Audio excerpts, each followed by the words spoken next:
A brilliant mind prided itself on perfect logic, until one fatal mistake turned reason into a deadly puzzle. Welcome to the Silent Clueworks. I am your host, Echo of Silence. Comment where you're listening from. Your presence makes these stories come alive. Let's enter the mystery. If you want to make Nero Wolfe look up from his book without offering him either an orchid catalogue or a fresh reason to despise mankind, you don't burst into the brownstone with a sob story. You bring in something that implies disrespect. That's what happened at 11:20 on a Tuesday morning, when I was at my desk in the front room pretending to reconcile a petty cash slip with the actual petty cash, and Fritz Brenner came gliding in with the expression he wears when he's about to announce either a souffle triumph or a social calamity. "Archie," he said softly, "there is a gentleman who insists. He is not, how do you say, manageable." "Then he's at the wrong house," I told him. "Send him to the zoo. They've got bars. He says he has been to the zoo," Fritz replied, dead serious, "and he prefers the brownstone." That got my eyes up. Fritz doesn't joke unless there's a fire in the kitchen. "Name? Mr. Kramer," he said, and then amended it quickly. "No.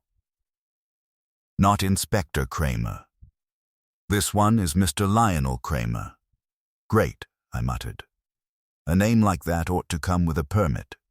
Before I could decide whether to intercept the invasion or let it take its chances with Wolfe's temper, the gentleman did the intercepting for me. He came in behind Fritz as if Fritz had been the doorman at the Waldorf and the brownstone was his scheduled appointment with destiny.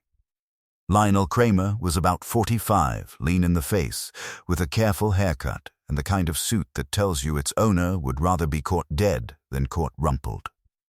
His eyes were light and hard, like somebody had polished them. He didn't look around as if he was impressed. He looked around as if he was taking measurements. "Archie Goodwin," he said, pronouncing it like a conclusion. "I'm Lionel Kramer. I must see Nero Wolfe at once." I held up a hand. "At once is not a time slot we carry. How about never?" His mouth tightened, but he didn't blink. "Your employer will want to hear me. That's a common delusion," I said. "Fritz, did you tell him Wolfe doesn't do mornings unless they're covered in gravy?" "I told him," Fritz said with dignity, "that Mr. Wolfe's schedule is not for strangers." Kramer's gaze fixed on me again. "This is not a stranger's matter. It concerns an object in this house that landed. Not hard, but clean, like a chess piece set down with intent." I leaned back in my chair. "Now we're getting somewhere. Start at the start. What object, and why does it concern you?" He reached into his inside pocket, slow and precise, and brought out a small envelope. He didn't hand it to me. He placed it on my desk as if he was filing evidence in a court. "Last night," he said, "I sent a letter to Nero Wolfe. It was delivered. You sent a love note," I guessed. "Wolfe's going to blush." "I sent a warning," he said, "and a request. I told him that I had made a mistake, an error of reasoning, and that it had already caused harm. I asked for his assistance. I offered a fee. That was the part that might have made Wolfe lift an eyelid. The word fee is to Wolfe what the word fire is to the fire department." "Okay," I said. "So, you wrote him. And now you're here. That suggests you're either impatient or the harm has caught up with you." His jaw worked once. "Both." I tapped the envelope. "And what is this?" "A duplicate," he said, "of what I sent. Wolfe must read it now. If he waits, the consequences will worsen." I eyed him. He wasn't sweating. He wasn't babbling. He wasn't doing any of the standard routines of people in a bind. He was too controlled, which is often a sign a man is either very smart or very scared. Sometimes both. I picked up the envelope but didn't open it. We have a rule here. Nobody sees Wolfe without Wolfe agreeing to see them. He's like the Pope, only with better cooking. Kramer's lips thinned again. "Then tell him this. The mistake I made was logical. The harm it caused was personal, and the evidence is already inside his brownstone. That last phrase was the one that did it. The brownstone is Wolfe's fortress, his cathedral, his private republic. Evidence inside is the kind of statement that makes you sit up even if you've been sitting up all morning. "All right," I said. "You've bought yourself a trip upstairs, to the plant room, not the office. Wolfe won't want you breathing on his chairs." Fritz's nostrils flared, but he remained polite. "I will tell Mr. Wolfe." When Fritz went up, Kramer stayed standing, hands at his sides, like a man waiting for the verdict. I gave him the once-over again. There was something too exact about him, like he'd built himself out of rules, and if a man lives by rules, the one thing that can wreck him is the moment his rules fail. "You're a mathematician?" I asked, just to see if he'd flinch. "No." "A lawyer?" "No." "A man who makes his living proving he's right?" His eyes sharpened a fraction. Yes, that was an answer and a confession in one. A minute later, Fritz came back down, still smooth, but with a trace of strain you only see if you've watched him for years. "Mr. Wolfe will see him," Fritz said. "In the office." Immediately, Kramer inhaled once, quiet, like he'd been holding his breath for hours. I stood up, pocketed the envelope, and gestured toward the hall. "Congratulations," I told him. "You've disturbed the sanctity of the brownstone. If you're lucky, you'll only be charged for it." We started toward Wolfe's office, and as we passed the hat rack I caught myself thinking that whatever Kramer had brought in, it wasn't just a case. It was a trespass. And Wolfe, when trespassed upon, doesn't forgive. He rearranges the universe until the trespasser wishes he'd stayed outside. Wolfe was in his office behind the desk, a large, settled fact with a book open on the blotter and his finger holding the place. Kramer paused at the threshold, took in the red leather chair and sat only after Wolfe's chin tipped a fraction. "You wrote me," Wolfe said. "I did," Lionel Kramer replied. "I need you to act quickly." I handed Wolfe the envelope I'd pocketed. He opened it with that neat economy of his and read without expression. I read the important parts by angle and experience. He had made a mistake of logic, his conclusion right but his premise false, an innocent person harmed and a guilty one protected. He would pay $20,000. And this was the hook. "The evidence of my error is presently inside your house. Then, don't involve the police, don't remove the object, don't let anyone handle it, and the mistake will become lethal if it is repeated." Wolfe set the letter down. "Explain." Kramer's hands were clasped hard. "I run a consulting firm. Strategy, risk, decision models. 2 months ago, I advised a client, Hotshore Nutraceuticals, on a suspected internal leak. I examined their access logs and identified the culprit." "You identified an innocent," Wolfe said. "Yes. Her name is Lena Darrow. She was fired and reported for theft. Yesterday, I discovered the logs were altered. Someone framed her. My report protected the real leak. Wolfe's eyelids didn't move. Where is your proof?" Kramer looked straight at Wolfe. "Here," I barked a short laugh. "In this house?" "It was the only safe place I could think of," he said. "I had it delivered as a parcel addressed to you.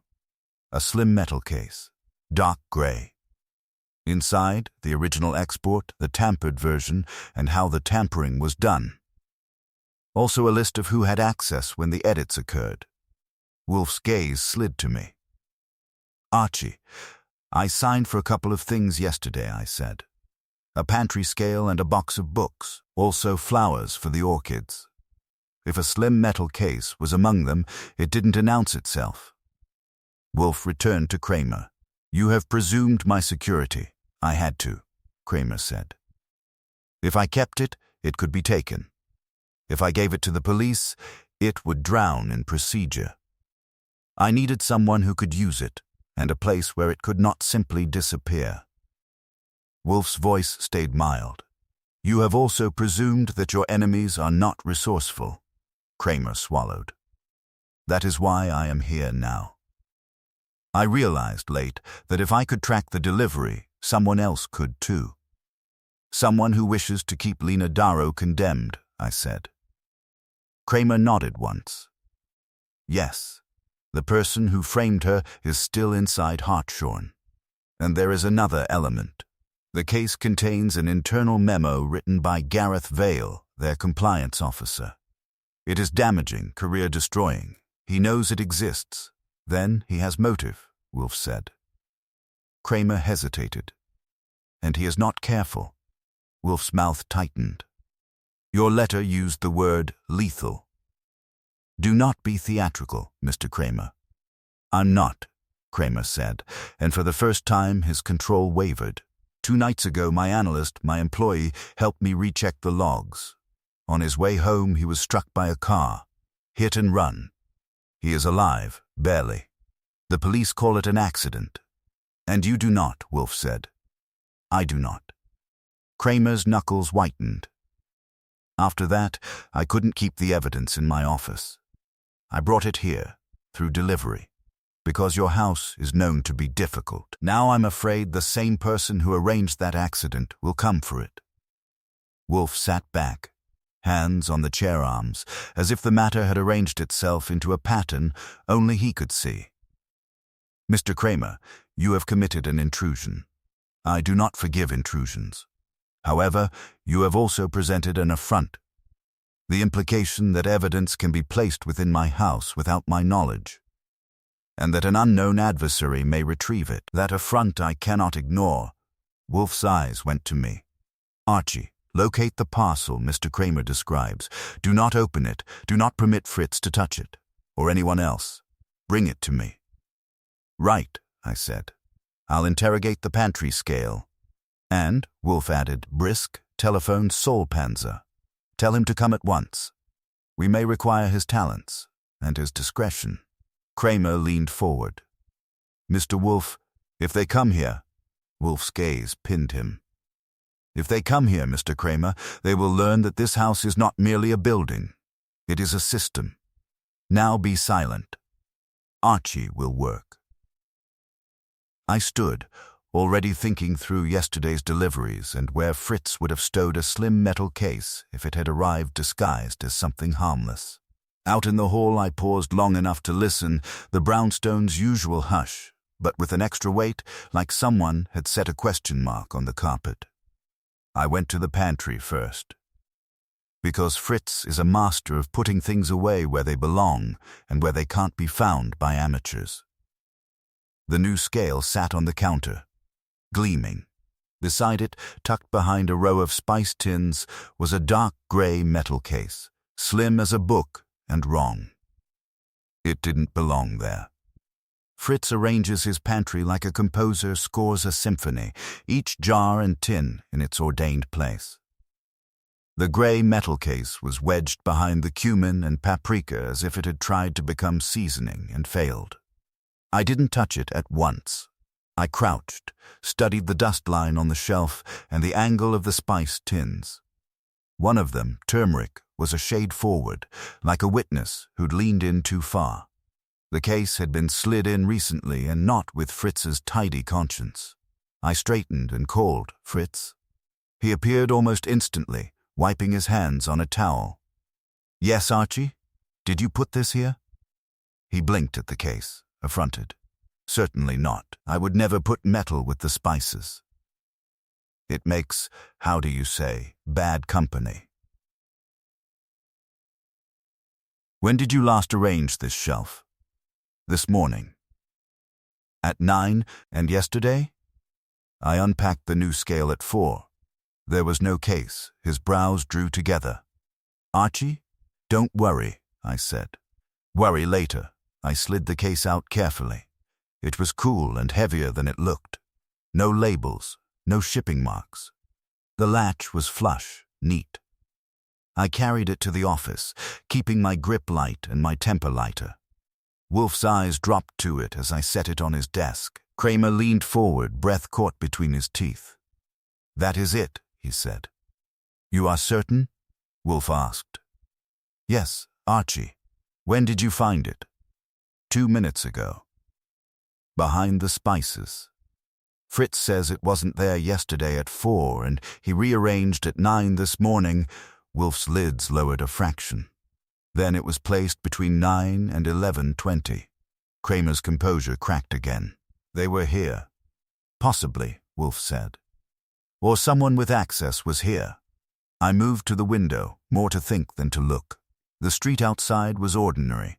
Delivery trucks, a woman with a dachshund, a man arguing with a parking meter.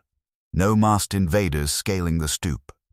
Who has access? I said. Us three. And yesterday's deliveries? Wolfe nodded. Enumerate. Scale from Antonelli's kitchen supply. Books from Brentano's. Flowers from our regular florist. Groceries from the market. And a laundry pickup. Were any deliveries unattended? Wolfe asked. Groceries went straight to Fritz. Flowers to the plant rooms. Books to me. Scale to the pantry. I paused. The laundry boy came in while I was on the phone. Wolfe's gaze sharpened. Alone? For about 3 minutes, Kramer made a small sound, half curse. They traced the shipment. Or you were followed, Wolfe said. Who knew you intended to send this to me? No one. I arranged it online through a courier service. Anonymous. There is no such thing, Wolfe murmured. He gestured to the case. Archie, examine it. Without opening, I leaned in. No scratches around the latch, no pry marks. A faint scuff near the hinge, recent. I lifted it slightly. Something shifted inside, a soft metallic slide. Feels intact, I said. But someone had the chance to swap it. Kramer went pale.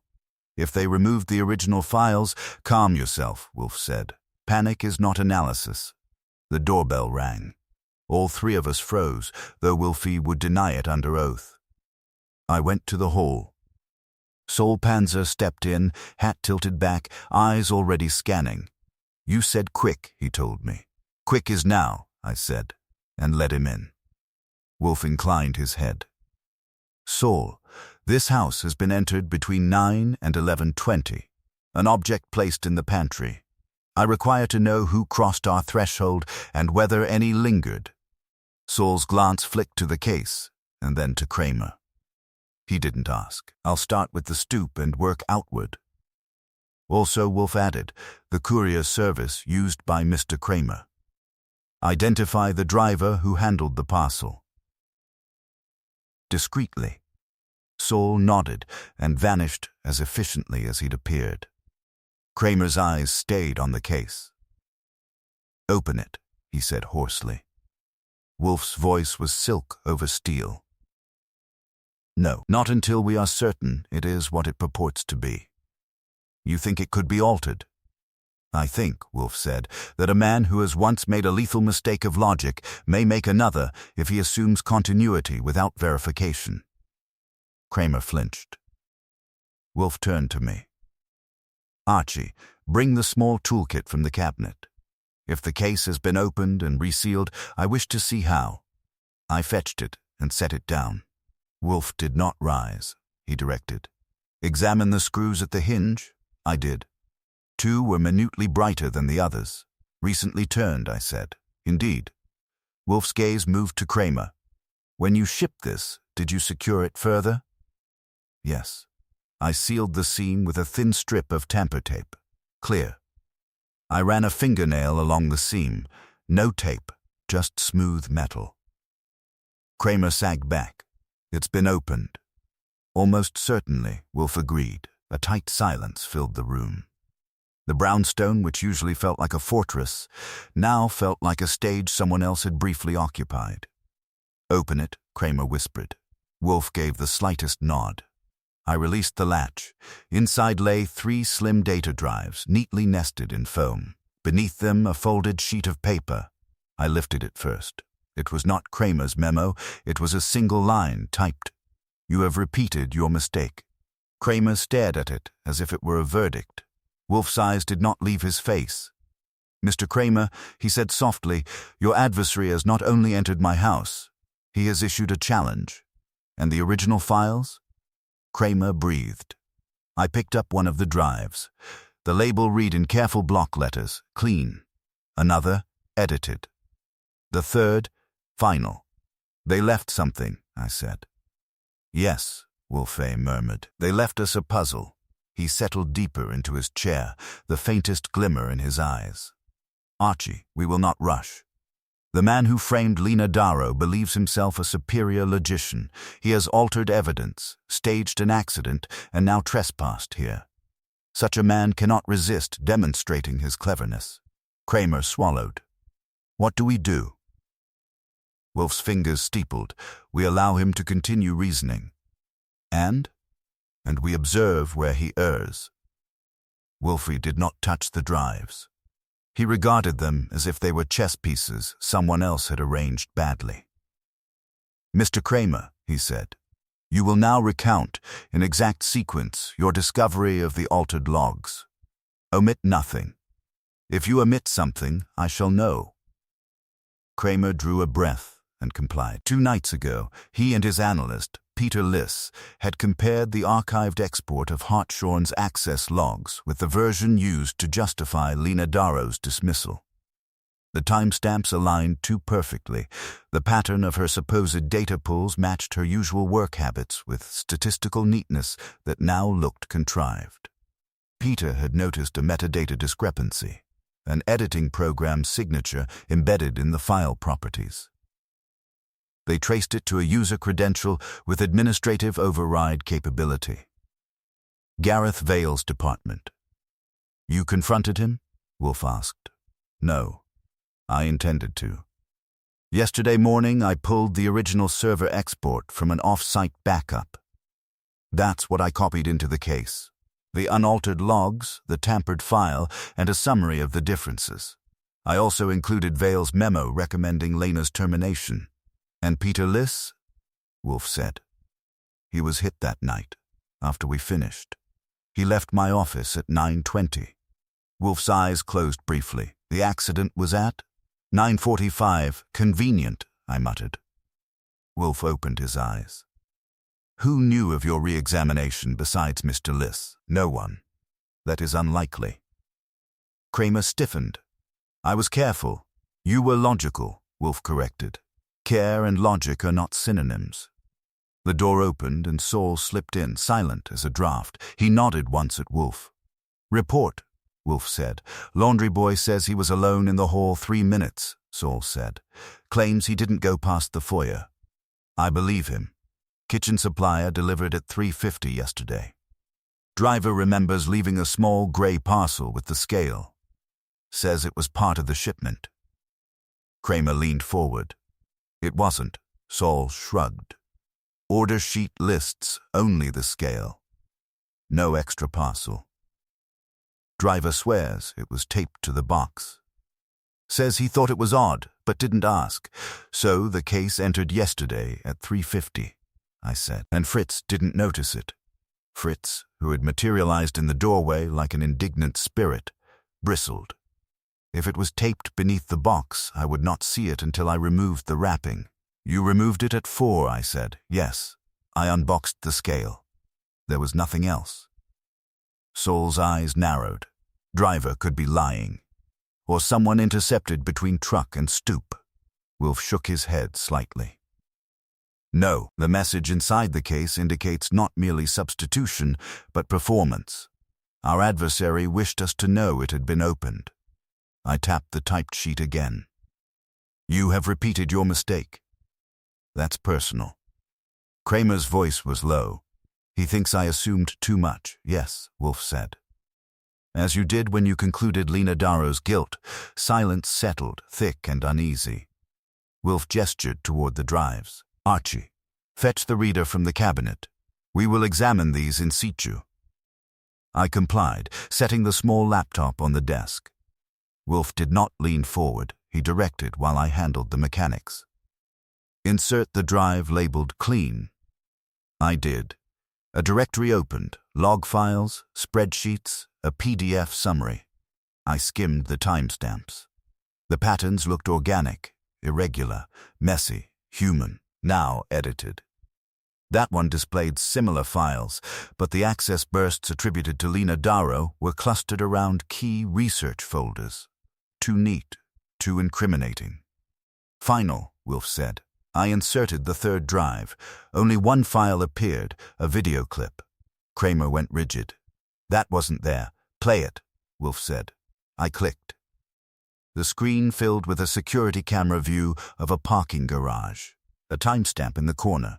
2 nights ago, 9:43 p.m. A figure stepped into frame. Peter Liss. He walked toward his car. Headlights flared. The video froze just before impact. Then text appeared across the image. Assumptions kill. The clip ended. Kramer made a strangled sound. My God. Wolfe's face was carved from patience. Our adversary not only altered data, he possesses access to surveillance footage, or the ability to fabricate it convincingly. You think it's fake? Kramer asked desperately. I think, Wolfe said, that certainty is premature. Saul spoke quietly. I can get the original garage footage, yes, Wolfe said. Do so. Also ascertain whether Gareth Vale or any other executive at Hartshorn has connections to that garage. Saul nodded and left again. Kramer pressed a hand to his forehead. He's warning me. No, Wolfe said. He is instructing you on what? On the cost of flawed premises. I leaned back. Who benefits most if Lena stays guilty and Peter stays silent? Vale, Kramer said at once. He recommended termination. If the logs are exposed as tampered, he's ruined. Who else had administrative override? Wolfe asked. There were 3 others. CFO Miranda Kay, IT Director Anil Bhatt, and myself temporarily during the audit. Wolfe's gaze sharpened. You, yes, but you had both motive and access, Wolfe said calmly. If your initial report was wrong, your reputation suffers. Kramer stared at him. You think I framed her to cover myself? I think nothing yet, Wolfe said. I enumerate possibilities. The doorbell rang again, abrupt. I glanced at Wolfe. Archie, he said. I went. On the stoop stood a uniformed officer. Mr. Goodwin? He asked. That depends. Detective Rourke. Midtown. I need to speak with Nero Wolfe. It's about a hit and run 2 nights ago. And a report that certain evidence connected to it may be here. Behind me, the brownstone seemed to draw in its breath. I smiled thinly. Detective, we were just discussing assumptions. Detective Rourke was tall, sandy-haired, and wearing the kind of patience you only get from knocking on doors that don't like being knocked on. He stepped inside without waiting for an engraved invitation, which meant he had already decided we were involved. I won't take much time, he said, though they always do. We've got a man in the hospital. Peter Liss, hit and run. This morning we received an anonymous tip that a recording connected to the incident was delivered to this address. Anonymous tips, I said, closing the door, are the parsley of law enforcement. Decorative, but rarely nourishing. He didn't smile. Is Nero Wolfe available? That depends on whether you're here to accuse him of driving a sedan at high speed. I'm here for information. That's a different flavor. I led him to the office. Wolfe did not rise, naturally. He inclined his head a fraction, the way an emperor acknowledges a messenger. Detective, Wolfe said. Rourke's eyes took in Kramer, the laptop, the metal case. He missed nothing, which put him above average. Mr. Wolfe, he said, we have reason to believe a video clip of the incident involving Peter Liss was sent here. Wolfe's gaze rested on him, heavy and composed. You have reason. Do you have a warrant? Rourke's jaw tightened. Not yet. Then you have curiosity, Wolfe said, which is admirable but insufficient. Kramer made a small, involuntary movement. I shot him a look that said, sit still, or I'll staple you to the chair. Rourke shifted his attention. Mr. Kramer, is it? You filed a supplemental statement this morning suggesting the hit and run wasn't accidental. Kramer swallowed. Yes. And you mentioned consulting Nero Wolfe. I did. Rourke looked back to Wolfe.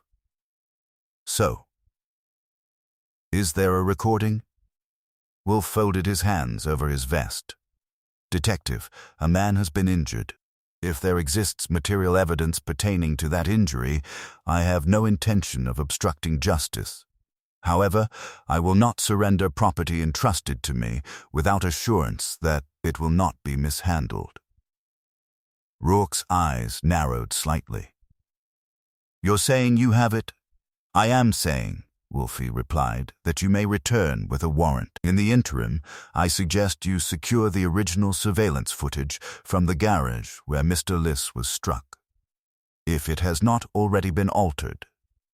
That last word hung in the room like a loose wire. Rourke glanced at Kramer. Altered? Kramer hesitated. Wolfe spoke for him. Mr. Kramer believes that the incident was deliberate. He further believes that digital evidence has been manipulated in a related corporate matter. Rourke absorbed that. Corporate? Yes. Who stands to gain? Wolfe's lids lowered. That, detective, is precisely what we intend to determine. Rourke studied him for a long moment. I'll be back, he said finally. With paper, I shall expect you, Wolfe said. When the door closed behind the detective, the office seemed smaller. Kramer exhaled shakily. This is spiraling. No, Wolfe said calmly. It is tightening. He turned to me. Archie, telephone Hartshorn Nutraceuticals. Request appointments this afternoon with Gareth Vale, Miranda Kay, and Anil Bhatt. Inform them that Nero Wolfe is conducting a private review of the Lena Darrow termination and that their cooperation is advisable. Kramer stared. You think they'll agree? I think, Wolfe said, that if the police are sniffing at a hit-and-run with corporate implications, they will prefer my questions to Detective Rourke's. I reached for the phone. Also, Wolfe added, contact Miss Lena Darrow. Invite her here at 6. Kramer blinked. Why? Because, Wolfe said, if she was framed, she deserves to observe the dismantling of that frame. I made the calls. Vale's assistant sounded tight but confirmed 3 o'clock.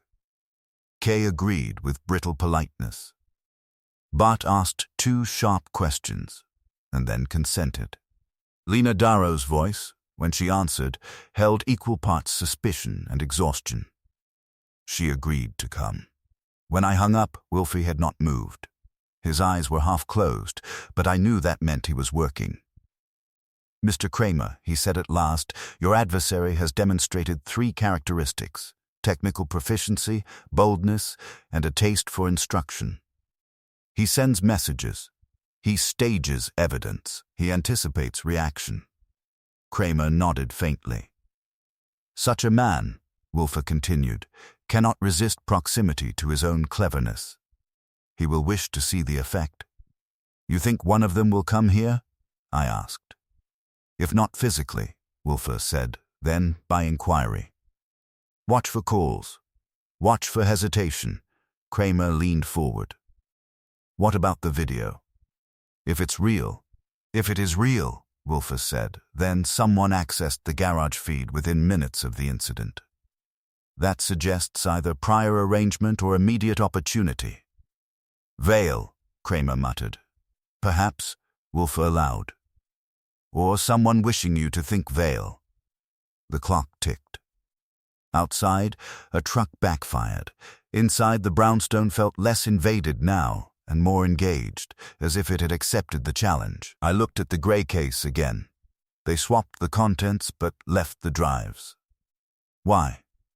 Because, Wolfe said softly, the drives are not the object of interest. The message is. You have repeated your mistake, Kramer murmured. Yes, Wolfe said. Your first mistake was assuming the logs were authentic. Your second may be assuming the obvious suspect is the correct one. Kramer's face tightened. You think it's not Vale? I think, Wolfe said, that if Mr. Vale were as careless as you suggest, he would not have anticipated your courier. intercepted a parcel, entered my house, and left a philosophical admonition. I grinned faintly. So we're looking for someone logical enough to frame Lena, bold enough to stage a hit-and-run message, and vain enough to quote themselves. Precisely, Wolfe said. The telephone rang. I picked it up. Goodwin. A pause. Then a measured voice. This is Miranda Kay. I understand Mr. Wolfe wishes to see me at 3. That's correct. I would advise him, she said coolly, to examine his own premises first. It would be unfortunate if additional items were misplaced. The line clicked dead. I looked at Wolfe. He did not smile, but something in his eyes settled into certainty. Archie, he said, our adversary has just knocked. I replaced the receiver slowly. Miranda Kay says we should examine our own premises. It would be unfortunate if additional items were misplaced. Kramer made a strained sound. She knows. Wolfe's expression did not change. She knows that we are aware. That is not the same as guilt. You think it was a probe? I asked.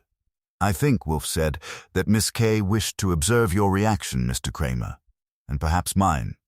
Kramer stared at him. My reaction? You inhaled sharply when Archie repeated her words, Wolfe said. Why? Kramer hesitated. Because Miranda dislikes surprises. If she suspects an internal review, she would attempt to control it. Control is not equivalent to orchestration, Wolfe said. However, her call is informative. It suggests proximity to the matter. The clock read 1:30.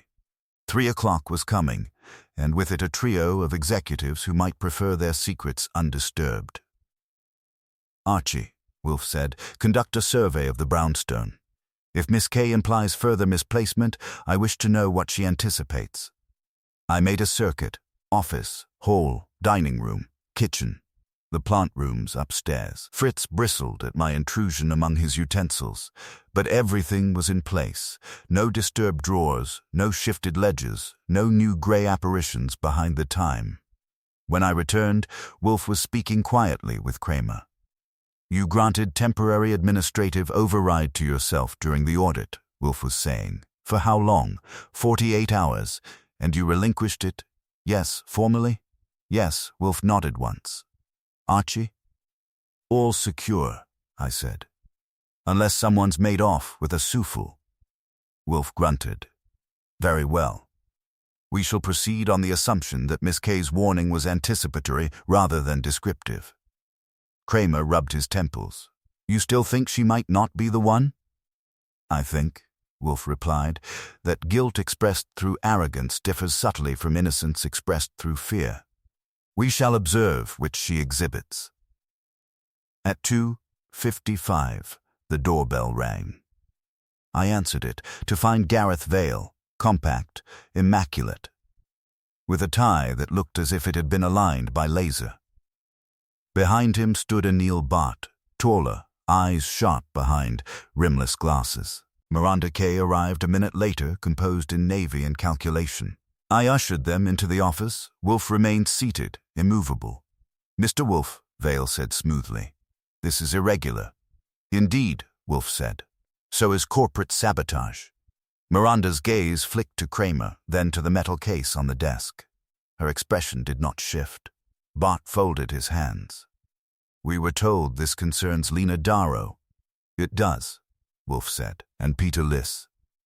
Vale's eyebrows rose. The accident? Alleged accident, Kramer said tightly. Miranda's tone was cool. Are we here to speculate or to resolve? To resolve, Wolfe said. Sit. They did. Wolfe gestured toward me. Archie. I handed each of them a printed still from the video clip, the frozen frame of Peter Liss stepping into the headlights. This was delivered to my house, Wolfe said, along with altered digital logs and a message. Bhatt leaned forward, examining the timestamp. Where did you obtain this?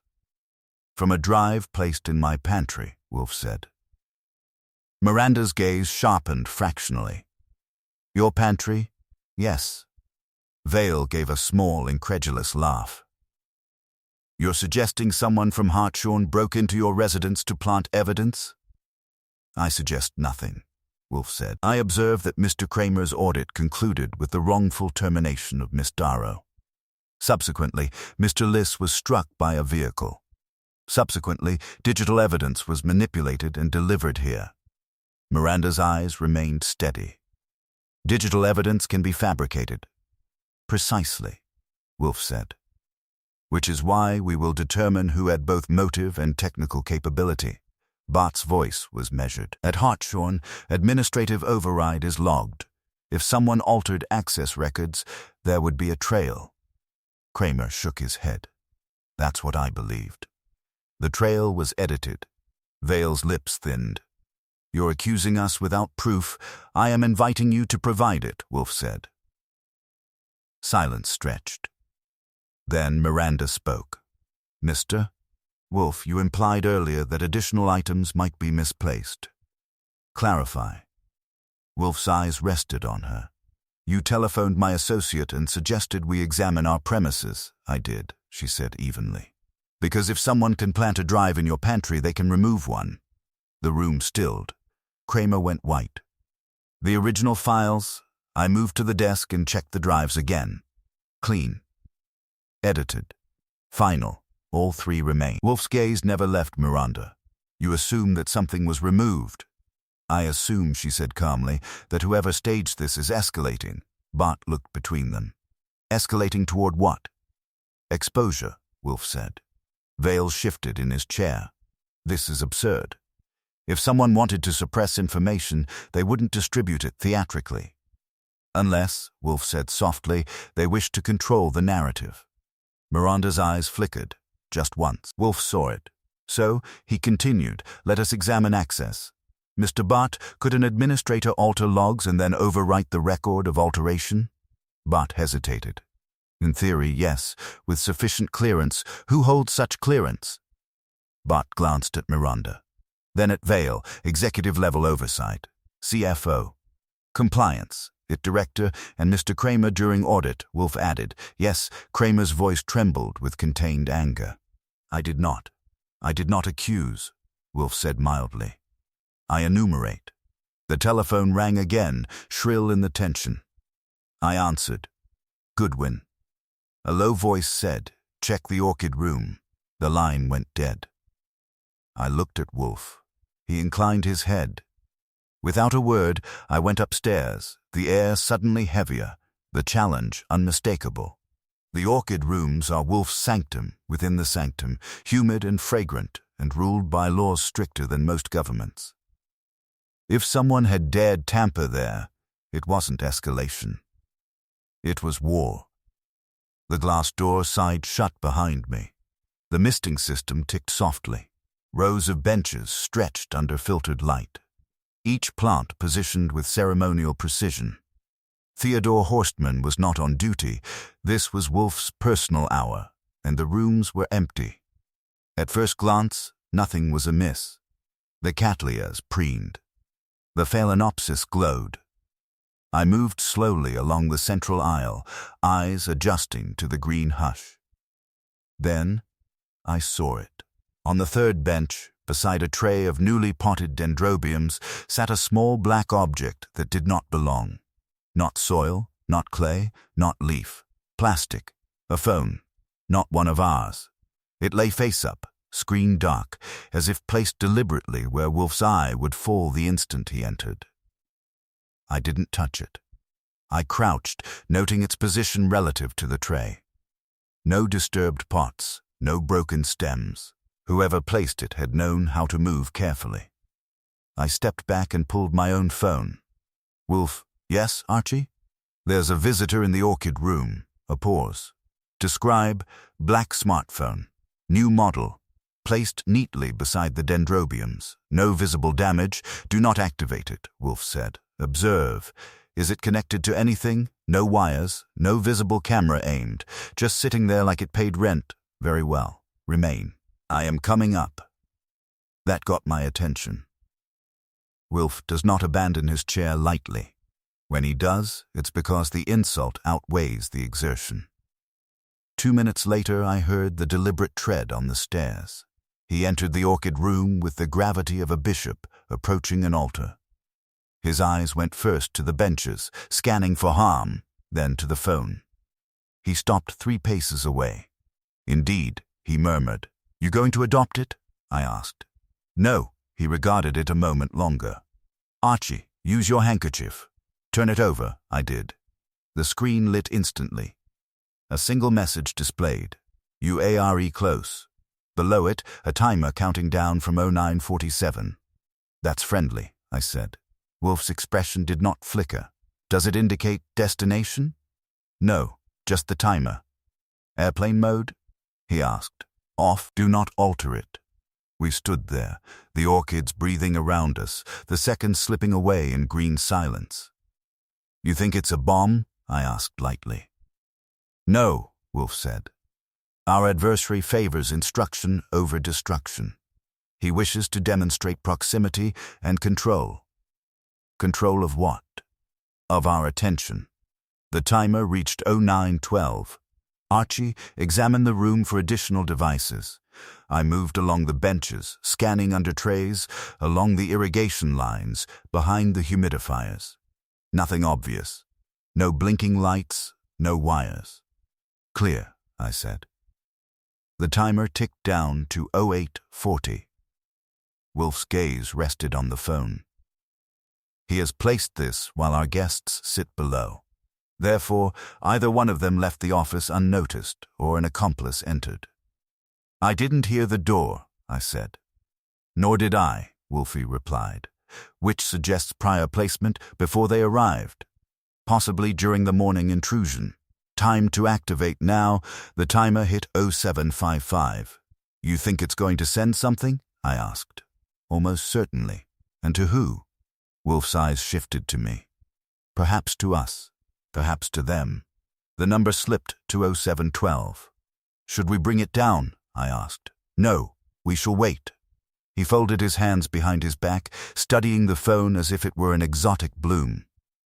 At 0630, the screen changed. A live feed appeared. The office downstairs. From an angle near the ceiling, Miranda Kay sat composed, Vale restless, Bot thoughtful, Kramer pale. I felt a chill despite the humidity. "He has eyes in my office," Wolfe said softly. The feed was steady, clear. No sound. "Cameras in the office," I said. "Small." "Hidden?" "Yes." "Planted when?" "When the case was placed," Wolfe said. "Or earlier." The timer continued beneath the feed. 0542. "He wants us to know he's watching them," I said. "He wants us to know he can," Wolfe corrected. Miranda shifted in her chair on the screen, as if sensing something unseen. "Archie," Wolfe said. We returned downstairs. "Bring the device?" "Careful?" "Very." I lifted it again with the handkerchief. The live feed persisted. We descended. The office door stood ajar. Inside, the 3 executives looked up as we entered. Wolfe resumed his chair without haste. I placed the phone on his desk, screen facing them. Their eyes dropped. Vale's face strained. Bot leaned forward sharply. Miranda did not move. "Ladies and gentlemen," Wolfe said evenly, "we have an additional participant." The timer read 0458, Miranda's gaze fixed on the screen. "Where did you get that?" "From my orchid room," Wolfe said. Vale shot to his feet. "This is outrageous." "Sit down," Wolfe said, not raising his voice. Vale sat. Bot spoke quietly. "That's our boardroom camera feed," Kramer jerked. "Boardroom?" "Yes," Bot said. "We installed micro cameras after a data breach last year." That angle, Wolfe's eyes sharpened. "You are certain?" Bot nodded slowly. "Yes." Miranda's composure cracked by a hairline. "Impossible." The timer reached 0410. The feed shifted abruptly. Now it showed the parking garage, the same frozen frame of Peter Liss stepping into headlights. Then motion. The car lunged forward. The impact. The screen froze again. Assumptions kill. The timer hit 0352. Kramer made a broken sound. Wolfe's gaze moved, deliberate, from one face to the next. Our adversary, he said quietly, is not merely instructing you, Mr. Kramer. He is instructing all of you. The countdown continued. 03:30. And no one in that room was breathing easily anymore. The numbers bled downward in red silence. 03:12, 03:11. No one spoke. Even Vale, who looked as if he wanted to object to the entire concept of being observed, had sense enough to keep his mouth closed. Wolfe regarded the screen without leaning forward. Mr. Bott, he said evenly, you assert that the initial feed originated from your corporate boardroom. Yes, Bott said, voice tight. That camera is internal, encrypted, not accessible externally without credentials. Whose credentials? Wolfe asked. Executive level, it oversight. CFO authorization. Miranda's chin lifted slightly. You are implying I am implying nothing, Wolfe said. I am requesting clarity. 02:48. Kramer's gaze flicked between them. If someone accessed the boardroom feed, they had high clearance, and if someone staged that feed to resemble your boardroom, Wolfe added, they possessed technical sophistication. The timer slid to 02:31. Vale leaned forward. This is intimidation. Someone is manipulating all of us. Yes, Wolfe agreed. But intimidation presumes vulnerability. The question is, whose? The screen shifted again. Now it displayed a split image. On one side, the clean log file directory, on the other, the edited version. Lines highlighted in red flickered between them, discrepancies illuminated like wounds. Bott's eyes widened. That comparison interface, that's internal audit software. Custom. Kramer turned to him sharply. Only 4 people had access. Yes, Bott said. Wolfe's voice remained soft. And which of you is most invested in preserving the outcome of Miss Darrow's termination? Miranda's reply was cool. Hartshorn is invested. An employee violated protocol. Allegedly, Kramer snapped. Your report confirmed it, she said. My report was based on altered data 0205. The red highlights on the screen began to vanish one by one, as if erased. What is it doing? Vale whispered. Bott leaned closer. It's deleting entries. Deleting? Kramer echoed. Yes. The clean file. My stomach tightened. He's wiping the original. Wolfe's gaze sharpened. From where? Bott's fingers flexed uselessly. If that's a live connection, it could be remote access to our backup server. Which you said was secure, Wolfe reminded him. It is, unless someone retained audit-level override. All eyes shifted, almost involuntarily, to Kramer. He recoiled. I relinquished mine, formally, Wolfe said. Yes, technically. Kramer hesitated. 020, the number glowed like a verdict. Answer, Wolfe said. I retained emergency credentials in case of system failure, Kramer admitted. They were supposed to expire, did they? I assumed. Wolfe's voice cut through, still calm. Assumptions, Mr. Kramer, are currently disfavored 0142. Miranda's gaze was sharp now. If his credentials remained active, he could alter the logs. I did not, Kramer insisted. Bott spoke quickly. If someone accessed the system using Kramer's dormant credentials, the audit trail would show his ID. Vale's face hardened. Which would protect the real perpetrator. The red highlights continued to blink out. 0120. Wolfe spoke as if dictating a recipe. Our adversary framed Miss Darrow by altering logs. He staged or recorded an attack on Mr. Liss. He planted a device in my home to demonstrate surveillance capability. Now he erases the unaltered file in real time, using credentials traceable to Mr. Kramer. Kramer's voice cracked. To make it appear I did it. Precisely. 0105. Miranda's composure was no longer seamless. If the clean backup is destroyed, we lose the ability to prove Lena's innocence, and to disprove Mr. Kramer's guilt, Wolfe said. The timer slipped to 052. I felt the tension coil tighter. Can we stop it? Bott shook his head. Not without direct server access. Even then, if this is automated, 0041. The screen flickered. The clean directory disappeared entirely. In its place appeared a single line: "Logic demands a sacrifice. Low 30. Kramer stared at it, as if it were addressed to his bloodstream. Wolfe's eyes were steady. "Who among you speaks of logic as doctrine?" No one answered. "Who prides himself or herself on being the most rational mind in the room?" Wolfe pressed. Vale bristled. "That's absurd." Miranda said nothing. Bart's jaw tightened. Low 18. Wolfe turned to Kramer. "In your firm, Mr. Kramer, who challenged your initial conclusion regarding Miss Darrow?" Kramer blinked. "Peter Liss. Who else?" Kramer hesitated. Anil questioned the statistical clustering, briefly. Bart's head snapped toward him. "I noted it was unusually clean, yes, and you dismissed him?" Wolfe asked Kramer. "I considered the broader pattern more persuasive. No 010. The numbers glowed like coals." Wolfe's gaze shifted to Bart. "Mr. Bart, if Mr. Kramer's credentials remained active, who besides him would know?" Bart swallowed. "It oversight monitors dormant accounts. Under whose authority?" "Mine. Nope. 05.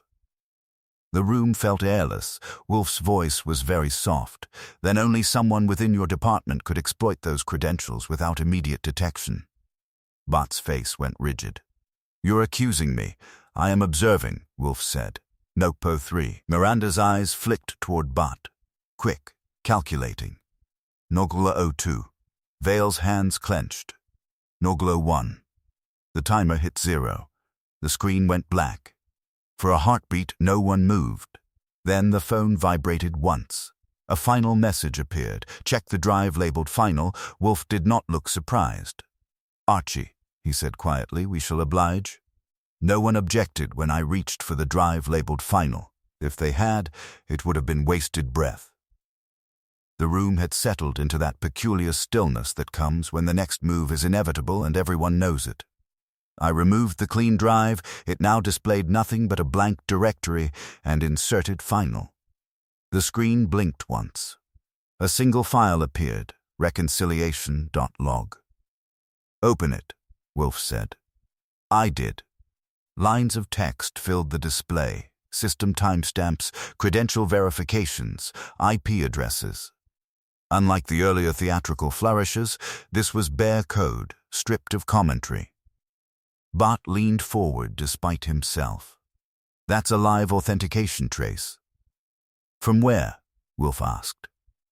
Bart's eyes raced down the columns. "It's a mirror. A shadow log. Not stored on our primary server." Kramer stared. "You mean it's an independent capture?" Bart said slowly. "Someone set up a parallel monitor to record every access event to the audit credentials." Wolfe's eyes half closed. In anticipation of misuse, Miranda's voice was cool but tight, or in preparation for framing. I scrolled. The log showed Kramer's dormant credentials activated at 9:31 p.m., 2 nights ago. The IP address resolved not to Kramer's office, but to a remote terminal within Hartshorn's internal network. Bart's jaw hardened. "That's from our executive floor." "Which office?" Wolfe asked. Bart hesitated, then typed quickly on the keyboard to cross-reference the internal mapping. His fingers were steady now, almost too steady. "Office 17B, he said. Kramer's head jerked. "That's mine," Bart finished. Silence did not fall. It dropped. Vale exhaled sharply. "Anil?" Miranda's gaze sharpened to a blade. Bart did not look up from the screen. "That only proves the terminal location." "Not the user?" Wolfe nodded. "Indeed." "Who has physical access to Office 17B? "Executive staff," Bart said. "Cleaning." "It." "And on the night in question?" Wolfe pressed. Bart's voice remained level. "I was present until 9:15. Peter Liss left Mr. Kramer's office at 9:20, Wolfe said softly. The credentials activated at 9:31. Bart finally looked up. His eyes were sharp, defensive. "You're constructing a sequence." "I am observing one," Wolfe replied. Miranda leaned forward slightly. "Anil, did you retain knowledge of Mr. Kramer's emergency credentials?" "Yes," Bart said. "As head of it, I monitor such matters." And did you consider them a security risk? Wolfe asked. Bart hesitated. Dormant accounts always are. Kramer's voice trembled. You could have deactivated them. I followed protocol, Bart said tightly. Which allows an override to remain live indefinitely. Wolfe inquired. For emergency recovery, yes. Vale rubbed his forehead. This is spiraling. No, Wolfe said. It is clarifying. I scrolled further down the reconciliation log. Another entry appeared, 9:44 p.m., a second access to the same credentials. This time the IP traced to a mobile connection routed through a private network. Parking garage, Wi-Fi, Bart muttered. Which garage? Wolfe asked. Bart typed again, cross-checking the network ID. He swallowed, the one where Peter was struck. Kramer went pale. You logged in from the garage? Bart's face flushed with anger. No, Wolfe's voice remained calm. The reconciliation log records 2 uses of Mr. Kramer's credentials. One from your office, one from the garage. The latter coincides with the incident involving Mr. Liss. Bart's eyes flicked to Miranda, then back to Wolfe. Anyone with the credentials could have done that. Anyone who knew they existed, Wolfe said. Miranda spoke carefully. Anil, when Mr. Kramer conducted his audit, you expressed reservations. Yes, Bart said. About the statistical neatness, and yet you did not press the issue. Wolfe noted. I raised it. He dismissed it. Kramer flinched. Wolfe steepled his fingers. Mr. Bart, what is your philosophy regarding error? Bart blinked. My philosophy? Yes, you are, by your own admission, precise. I believe systems must be correctable, Bart said stiffly. If flawed, they must be reset. Reset, Wolfe repeated. Miranda's gaze sharpened again. Wolfe continued. You witnessed Mr. Kramer's flawed conclusion. You foresaw the potential injustice to Miss Darrow, yet you did not override the decision. I did not have authority to countermand compliance, Bart said. But you had authority to manipulate logs, Wolfe said softly. That's absurd. Is it? Wolfe's eyes were steady. If you believed the system corrupted by human bias, you might choose to demonstrate that corruption. Vale shook his head. You're suggesting Anil framed Lena to prove a point? I am suggesting, Wolfe replied, that a logician angered by dismissal might construct an irrefutable lesson. Kramer stared at Bart. You? Bart's composure cracked at last. I warned you, he said, voice low. I told you the pattern was too clean. You called it statistically elegant. And so you made it dirty? Kramer whispered. Bart's jaw clenched. I accessed the logs to test vulnerability, to show how easily they could be altered. And Peter Liss? Wolfe asked quietly. Bart's eyes flickered. I did not hit him. But you were in the garage, Wolfe said. I followed him, Bart snapped. To confront him, to tell him to push Kramer harder. Why log in from there? Wolfe pressed. Bart hesitated. Too long. To complete the demonstration, Wolfe said for him. To show that the credentials were active even off-site. Miranda's voice was cold. And the video? Bart swallowed. I pulled the garage feed. I intended to expose the vulnerability publicly. After the impact, Wolfe said. Bart's hands trembled now. I did not drive the car, no, Wolfe agreed. You did not. Kramer stared. Then who? Wolfe's gaze shifted, slow and deliberate, from Bart to Miranda Kay. Miss Kay, he said softly, as Chief Financial Officer, you stand to lose most from exposure of systemic failure. If Mr. Bart's demonstration became public, investors would flee. Miranda's expression did not waver. Wolfe continued. You received notification of irregular access from Office 17B. She did not answer. You followed Mr. Bart that evening, Wolfe said. You observed him confront Mr. Liss. You realized the risk. Vale's breath caught. And you, Wolfe finished, ensured that Mr. Liss would not reach his car uninjured. The silence that followed was not empty. It was verdict, waiting for breath. Miranda Kay did not gasp. She did not lurch to her feet or hurl denials across the room. She sat very straight, hands folded in her lap, as if Wolfe had just commented on quarterly projections rather than attempted homicide. "That is a serious accusation," she said evenly. Wolfe inclined his head. "Yes." Bart stared at her, color draining from his face. "Miranda?" Vale looked from one to the other as if recalculating every meeting he had ever attended. Kramer's voice was raw. "You followed him?" Miranda's gaze moved to Kramer. "You conducted a reckless audit that destabilized a company valued at 9 figures. Anil exploited that instability for his own intellectual vanity. I acted to contain damage." "Contain?" I said. "With a car?" Her eyes flicked to me briefly, then back to Wolfe. "I did not intend to kill Mr. Liss." Wolfe's tone remained almost gentle. Intent is frequently less persuasive than consequence. Miranda's jaw tightened. "I saw Anil leave the building agitated. I received an automated alert of irregular credential use from his office. I followed him to the garage. I saw him confront Liss. I realized that if Liss went public about altered logs and security vulnerabilities, the company would implode. So you ran him down." Kramer whispered. "I meant to frighten him," she said, and for the first time there was something human in her voice. "To stop him from leaving." He stepped into the path. Bart recoiled as if struck. "You're saying you did it?" "I'm saying," she replied, eyes now bright and cold, "that Anil's stunt forced my hand." Wolfe lifted a finger slightly. "Miss Kay, you also accessed the garage feed." "Yes." "You edited it?" "Yes." "You replaced Mr. Kramer's evidence with your own curated version?" "Yes." The admissions fell like stones in a well. Vale sagged back in his chair. "Good God." Miranda's composure hardened again. "I corrected a threat." "You compounded one," Wolfe said, "by framing Mr. Kramer through his dormant credentials." "I used the vulnerability Anil exposed," she said. "Efficiently," Bart's voice shook. "You could have reported it internally.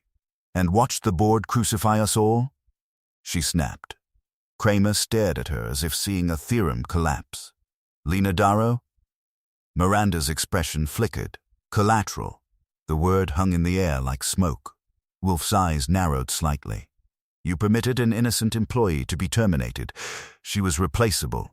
And Mr. Liss?" Wolfe asked. A beat. "I did not intend for him to be critically injured, but you accelerated toward him," Wolfe said. "Yes." The room was silent, except for the faint hum of the laptop fan. Wolfe leaned back, vast and immovable. "Your error, Miss Kay, was not moral. It was logical." Her chin lifted. "Explain." "You assumed that fear would silence Mr. Liss. You assumed that Mr. Bart's demonstration would remain internal. You assumed that Mr. Kramer would not re-examine his conclusion. And most significantly, you assumed that by manipulating evidence, you controlled the narrative." She said nothing. Wolfe continued, "But you could not resist instructing Mr. Kramer."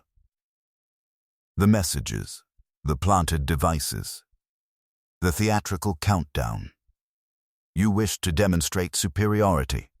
Her lips pressed thin. "Vanity," Wolfe said softly, "is rarely efficient." Bart looked at her with something like horror. "You set this entire spectacle?" "Yes," she said. "Because none of you understand scale. A company is not a morality play. It is a system." "And systems," Wolfe replied, "collapse when corrupted at the top." The doorbell rang. No one flinched this time. I went to answer it. Detective Rourke stood on the stoop, warrant in hand, 2 uniformed officers behind him. "Afternoon, Mr. Goodwin," he said. "Timing's impeccable," I replied. "Come in." When they entered the office, Miranda did not rise.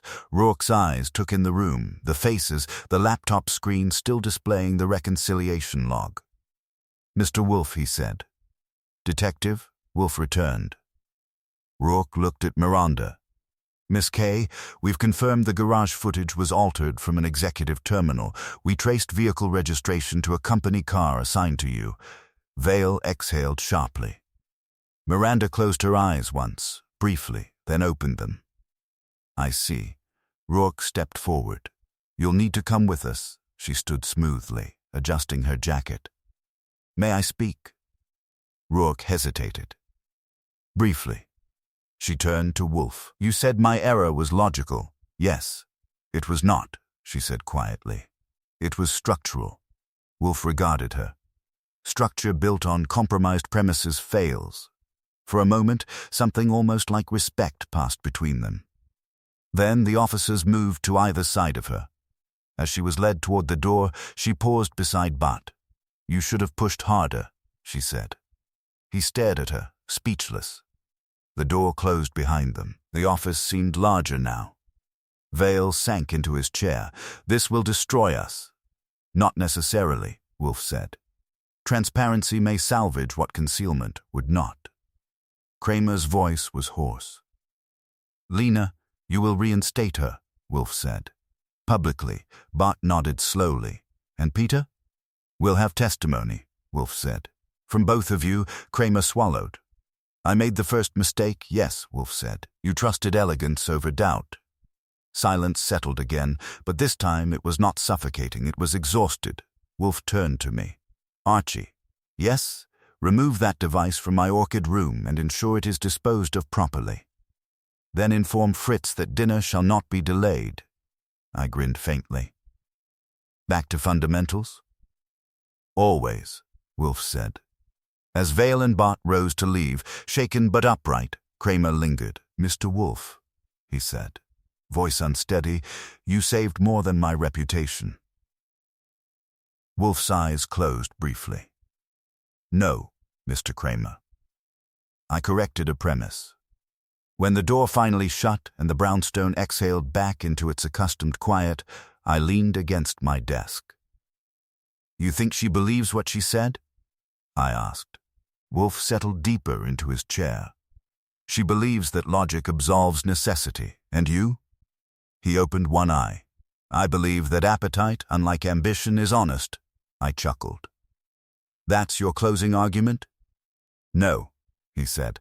"It is my dinner preference." And with that, the sanctity of the brownstone resumed its rule, orchids undisturbed, premises corrected, and one logician's lethal mistake properly accounted for.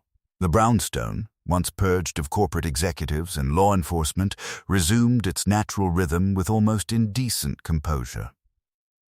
Fritz moved through the hall with restored dignity. Theodore's orchids misted on schedule, and Nero Wolfe sat in his chair as though the world had not briefly attempted to intrude upon his sovereignty with planted devices and vehicular philosophy. I closed the front door behind the last departing figure, Kramer, pale but steadier, and returned to the office. Wolfe had not touched the laptop. The reconciliation log remained open on the desk, a quiet monument to human overconfidence. "Well," I said, dropping into my chair, "that was educational."